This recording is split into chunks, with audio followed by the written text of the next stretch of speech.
Malaysia কর্মচারীর হাতে বাংলাদেশি ব্যবসায়ী খুন।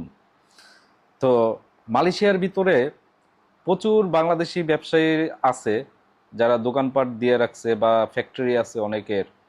তো আপনাদের অনেকেই আছেন যে আপনারা এমন অহংকারী হয়ে গেছেন, এমন বড়লোক হয়ে গেছেন যে আপনাদের পা মাটিতে পড়ে না, আপনারা ঠিকভাবে বেতন দেন না।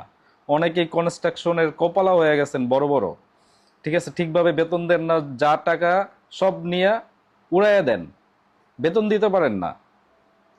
তো আপনারা তো একটা পর্যায়ে ওখানে ছিলেন, তাই না? আপনারা মালয়েশিয়ায় তো আর লাখ লাখ টাকা নিয়ে আসেন না, আপনারাও এক সময় কর্মচারী ছিলেন, আপনারা এক সময় কনস্ট্রাকশনে কাজ করছেন বা ফ্যাক্টরিতে কাজ করছেন।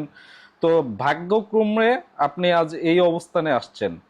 তো একটা শ্রমিকের বেতন আপনারা তো জানেন যে ঘাম শুকানোর আগে শ্রমিকের বেতন দিতে হয়, সেটা নিয়ে গড়িমসি করছে। এখানে দেখেন, দুইটা জীবন শেষ।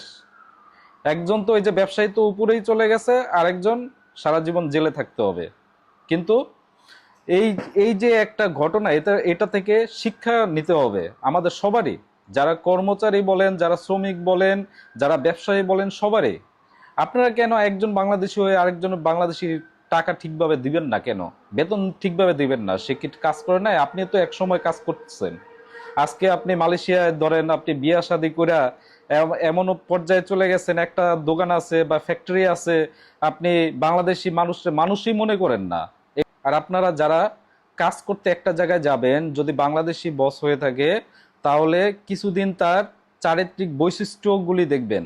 বাংলাদেশি ব্যবসায়ী অনেকেই আছে যে লাখ লাখ টাকা তারা জুয়ার আসরে নষ্ট করে, তারা লাখ লাখ টাকা নাইট ক্লাবে যায় নষ্ট করে। এরকম অনেক ব্যবসায়ী আছে, অনেক কপালা আছে যারা কনস্ট্রাকশনে, এই যে তাদের যে চারিত্রিক বৈশিষ্ট্যের কারণে তারা ঠিকভাবে বেতন দিতে পারে না। তো আপনারা একটু দেখে শুনে একটা জায়গায় কাজে যাবেন, যদি দেখেন যে এরকম, সেখান থেকে আর একদিনও আপনি কাজ করবেন না, কারণ কাজ করলে তো বেতন পাবেন না। তো সেখান থেকে দ্রুত আপনি সরে যান। তো সবাই ভালো থাকবেন, আল্লাহ হাফেজ।